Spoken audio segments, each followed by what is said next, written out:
तो हम विचार कर रहे हैं सिंह लगन के चार्ट में। मान लो आपका गुरु और शनि का जो कंजक्शन है वो आपके नवम भाव में बने कुछ इस तरीके से। तो आपको इस कंजक्शन से क्या क्या उम्मीद करनी चाहिए, कौन कौन से आपको परिणाम इस कंजक्शन के होते हुए देखने को मिल सकते हैं। यहाँ पे देखिए, गुरु एक धार्मिक और आध्यात्मिक ग्रह है, जबकि शनि एक कर्म कारक ग्रह है। लेकिन शनि नीच की स्थिति में है, लेकिन गुरु शुभ ग्रह होने के नाते यहाँ शनि को थोड़ा फायदा मिल जाएगा।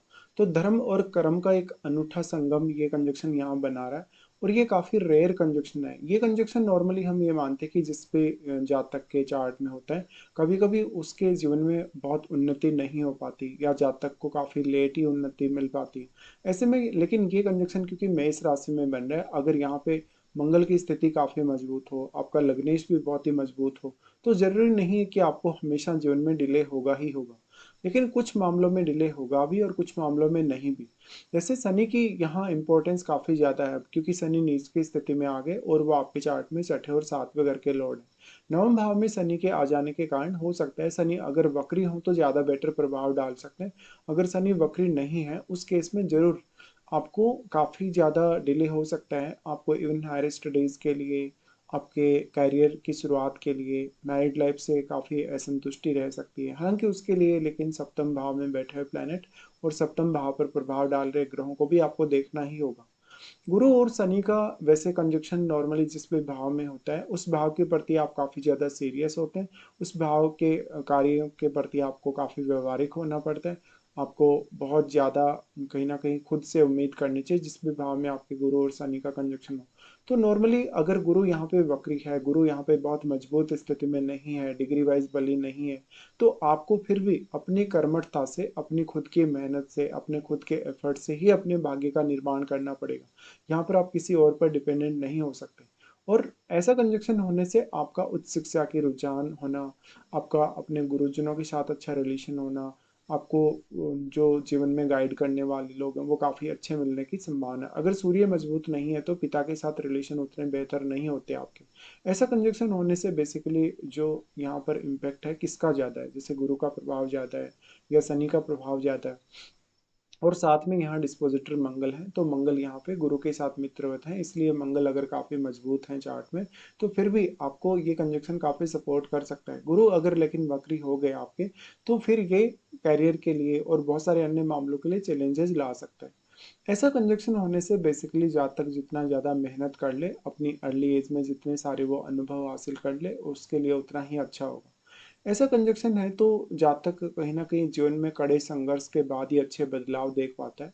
और वो अपने जीवन में, क्योंकि छोटी उम्र में काफ़ी सारे कड़े अनुभव भी देखता है, उस वजह से वो हमेशा कुछ ना कुछ नया सीखता है, लाइफ में कुछ नया करने की कोशिश करता है।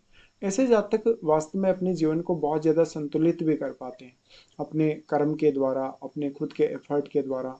और हालांकि उनको लेट एज में भाग्य का साथ मिल पाता है, लेकिन छोटी उम्र से जो अनुभव उन्होंने हासिल किए उस वजह से वो काफ़ी सारे मामलों में अकेले ही सक्षम रहते हैं आगे बढ़ने में। ऐसे केस में हो सकता है अगर शनि आपका वक्री हो तो आपको उतनी ज़्यादा मेहनत ना करनी पड़े आगे बढ़ने के लिए। शनि लेकिन सातवें घर के स्वामी होने के कारण आपको विवाह से काफ़ी अरुचि, काफ़ी असंतुष्टि दे सकते हैं अगर आपका मंगल अच्छी स्थिति में नहीं है, या पार्टनर को काफ़ी ज़्यादा डोमिनेटिंग ऐसा शनि बना सकता है। लेकिन जो भी आपका जीवन साथी होगा, जो भी आपका जातक होगा, सप्तम भाव क्योंकि जीवन साथी का है, तो यहाँ सप्तमेश शनि ही है, और लेकिन सप्तम भाव में बैठे हुए प्लैनेट को अवश्य ही विचार करें। तो जो भी आपका जीवन साथी होगा कहीं ना कहीं उस पर गुरु का इम्पैक्ट भी आपको जरूर ही देखने को मिलेगा।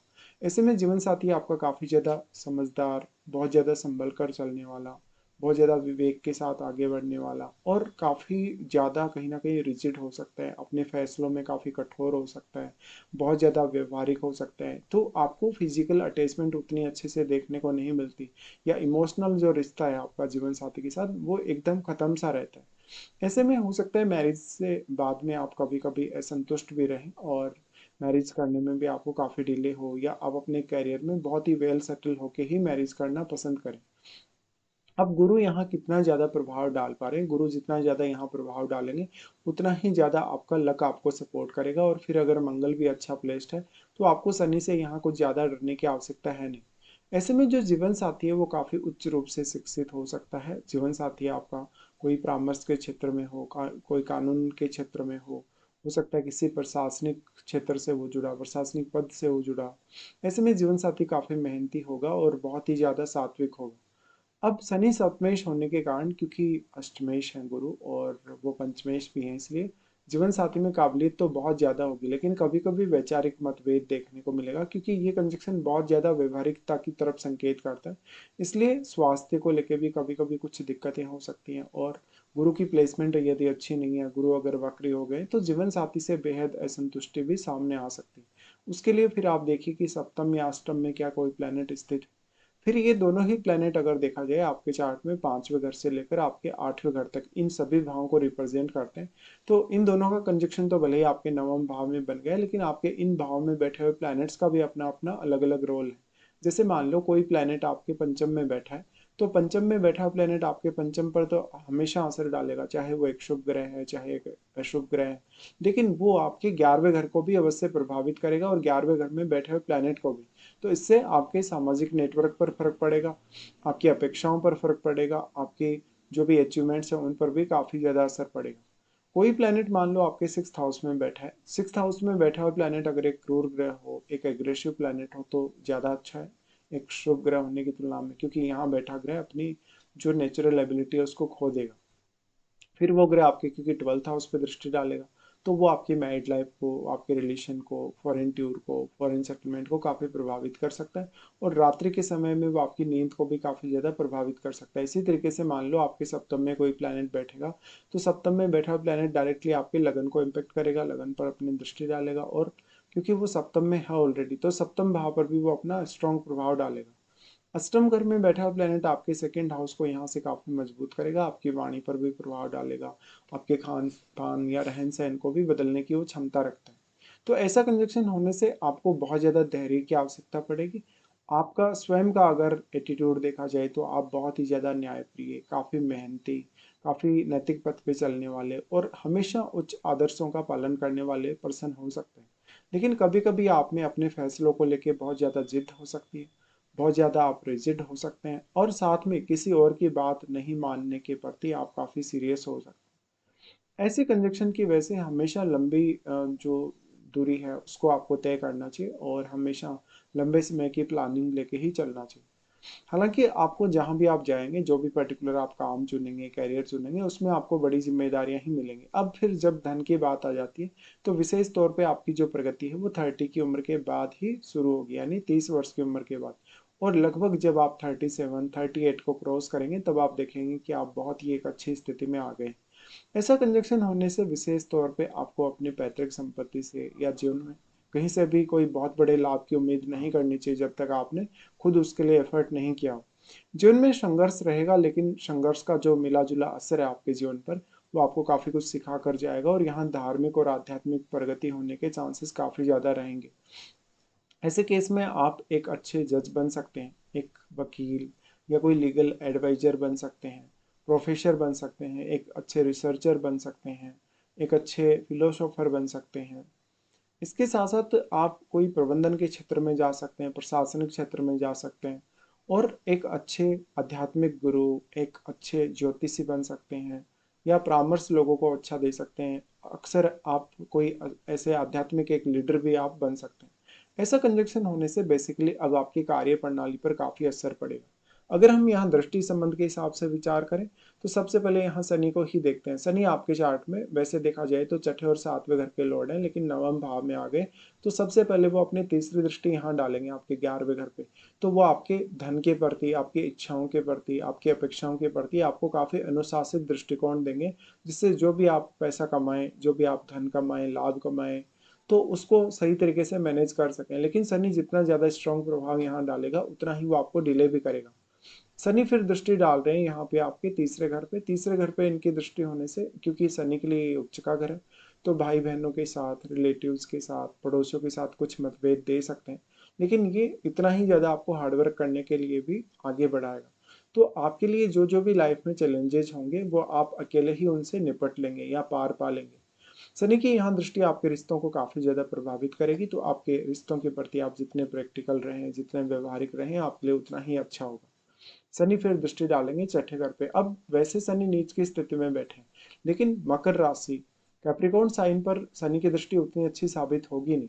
यहाँ पर आपको जो जो भी चैलेंजेस आ रहे हैं लाइफ में उनको सहन करने की क्षमता जरूर मिलेगी, लेकिन आपको काफी समय लग जाएगा। तो कैरियर में प्रगति नहीं होने का रीजन एक ये है कि शनि की यहाँ जो दृष्टि है, तो मकर पर जब जब भी शनि दृष्टि डाले मकर राशि पर, तो वहां वो आपसे बहुत कुछ मांगते हैं, बहुत कुछ एफर्ट आपसे मांगेंगे। और आपका कुछ पास्ट लाइफ का कुछ पेंडिंग कर्म आज भी जो आपके छठे घर से जुड़ा हुआ है कहीं ना कहीं। तो शनि क्योंकि पास्ट कर्म आज को दिखाता है, और शनि की यहाँ दृष्टि है तो यहाँ कोई भी प्लेनेट यदि है छठे घर में तो उस पर विचार अवश्य करिए। हालांकि शनि अपने घर पे दृष्टि डालेगा तो आपके जीवन में एक अच्छी चुनौती वाला फेज आने के बाद आपके लिए काफी फेवरेबल फेज भी आएगा। यहाँ शनि की दृष्टि होने से जो आपके कलीग्स हैं, बॉस हैं, उनमें आपका मान सम्मान बढ़ेगा, आपकी रेपुटेशन बढ़ेगी। लेकिन वो लोग आपको कभी कभी थोड़ा मिस जज कर सकते हैं। ऐसा शनि की दृष्टि आपके जीवन में जितने भी ज्यादा लोग शत्रु हैं, किसी से विवाद है, मुकदमेबाजी है, उनसे निपटने में जरूर सहायता करेंगे और आपको इतना ज़्यादा परिपक्व बना देंगे कि आप अपने कैरियर को बहुत अच्छे से मैनेज कर सकें और रूटीन लाइफ में भी काफ़ी पंक्चुअल रह सकें। उसके बाद अगर हम गुरु को देखेंगे तो गुरु की दृष्टियों के अकॉर्डिंग सबसे पहले गुरु की दृष्टि लगन पर आ जाती है। लगन पर गुरु की दृष्टि होना ये आपके प्रसिद्धि के लिए बहुत अच्छा है, ज्ञान या अभिव्यक्ति के लिए काफी अच्छा है, क्योंकि तीसरे घर को भी गुरु यहाँ कनेक्ट कर रहे हैं लगन से। इसलिए ऐसा व्यक्ति मेहनती और काफी ईमानदार तो होगा ही, लेकिन उसमें थोड़ा ईगो जरूर होगा, क्योंकि फायरी साइन है लगन, और आपका जो नवम घर है वो भी फायरी साइन ही है। और यहाँ पे गुरु की दृष्टि है तो यहाँ हालांकि लगन में बैठा हुआ ग्रह जरूर गुरु की दृष्टि से काफी लाभ प्राप्त करेगा। फिर वो ग्रह आपके चार्ट में जिन भावों का स्वामित्व रखता है उनके मामलों में आपके लिए सोचना और निर्णय लेना आसान हो सकता है। इस प्रकार से देखा जाए तो जो गुरु और शनि की सम्मिलित रूप से दृष्टि है वो थर्ड हाउस पे आ जाती है, जहां पर आप में धैर्य हो, बहुत ज्यादा डेडिकेशन हो काम के प्रति, काम के प्रति आप बहुत ज्यादा ईमानदार हो, तो गुरु और शनि आपको इस तरीके से आगे बढ़ाते हैं। लेकिन गुरु आप में कुछ नया करने, कुछ नया सीखने की इच्छा भी प्रबल करते हैं। फिर गुरु का जो दृष्टि है वो यहाँ से आपके आ जाएगा आपके पंचम पर, जहाँ पर गुरु आपको सबसे ज़्यादा सपोर्ट करेंगे संतान के मामले में, आपकी अर्निंग्स के मामले में, और किसी भी पर्टिकुलर काम को करने को लेकर आपको बहुत सारे नए नए आइडियाज़ देंगे। फिर सबसे बड़ा रोल यहाँ आ जाता है गुरु और शनि की महादशा का। जैसे मान लो अगर आपका जन्म गुरु महादशा के आसपास हुआ है, या जन्म लेने के बाद में 5 7 साल में अगर आपको गुरु की महादशा स्टार्ट हो चुकी, तो उसके बाद आपको शनि की महादशा भी जरूर भोगनी पड़ेगी। लेकिन मान लो किसी का जो जन्म है शनि की महादशा में हुआ है, या शनि की महादशा किसी के 25 की एज तक पूरी कंप्लीट हो गई, तब आपको गुरु की महादशा इस जीवन काल में हो सकता है ना देखने को मिले। तो इस तरीके से क्योंकि दोनों ही जो प्लैनेट हैं गुरु और शनि आपके जीवन का एक बहुत ही ज्यादा अहम हिस्सा ये कवर कर लेते हैं, बहुत ज्यादा एक ये आपके इस जीवन में से एक इम्पोर्टेंट पार्ट को आप बोल सकते हैं कि अलग ही कर लेते हैं कुल मिलाकर। तो ऐसे केस में यहाँ विशेष तौर पे ध्यान देना जरूरी है, विशेषकर महादशाओं पर भी। इसके साथ साथ कौन कौन से ऐसे प्लैनेट हैं जो यहाँ आपके इम्पेक्ट डाल रहे हैं नवम भाव पे, उन प्लैनेट विशेष पर भी विचार करिए।